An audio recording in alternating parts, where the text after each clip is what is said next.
किसी अच्छे वक्ता को निमंत्रण करना चाहिए। वक्ता कैसा होना चाहिए, कथा करने वाला कैसा होना चाहिए, बहुत ध्यान से सुनिएगा।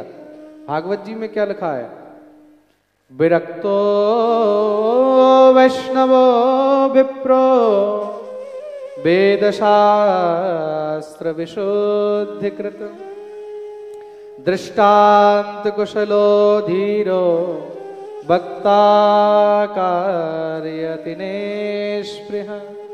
सबसे पहले तो वक्ता ब्राह्मण होना चाहिए, बहुत ध्यान से सुनिएगा। कौन होना चाहिए, ब्राह्मण, विप्र।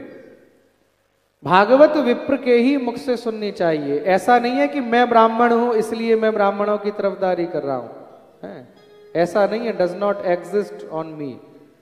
मैं ऐसा कभी कोई पक्षपात नहीं करता हूं, लेकिन जो भागवत जी में लिखा है मैं उसकी बात कर रहा हूं।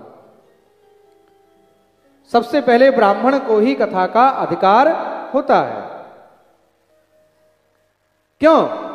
क्योंकि ब्राह्मण का जन्म भगवान के मुख से हुआ है। बहुत से कहते हैं क्यों ब्राह्मण को अधिकार, तो ब्राह्मणोस्य मुखमासीद, ब्राह्मण का जन्म ही भगवान के मुख से हुआ है। यानी कि ब्राह्मण के मुख से जब भगवान का नाम निकलता है, जब श्लोकों का उच्चारण होता है, तो भगवान उसको स्वीकार करते हैं। अगर ब्राह्मण नहीं हो तो फिर वैष्णव, और वैष्णव भी नहीं हो तो साधु के मुख से ही भागवत सुननी चाहिए। वैष्णव नहीं हो तो विरक्त, लेकिन ब्राह्मण, वैष्णव और विरक्त यानी कि साधु के अलावा किसी और के मुख से भागवत सुननी नहीं चाहिए। बाकी चाहे कुछ भी सुनो, चाहे मायरा हो, चाहे राम कथा हो, चाहे कुछ भी हो, परंतु भागवत के लिए और किसी के मुख का महाराज कोई विधान नहीं है। और अगर सुनते हैं तो क्या होता है, इसमें कल्याण नहीं होता, अपितु उल्टा अकल्याण होता है। कोई अपवित्र व्यक्ति अगर इस गद्दी पर आकर के बैठे तो उससे कथा करने वाले की भी हानि है और कराने वाले की भी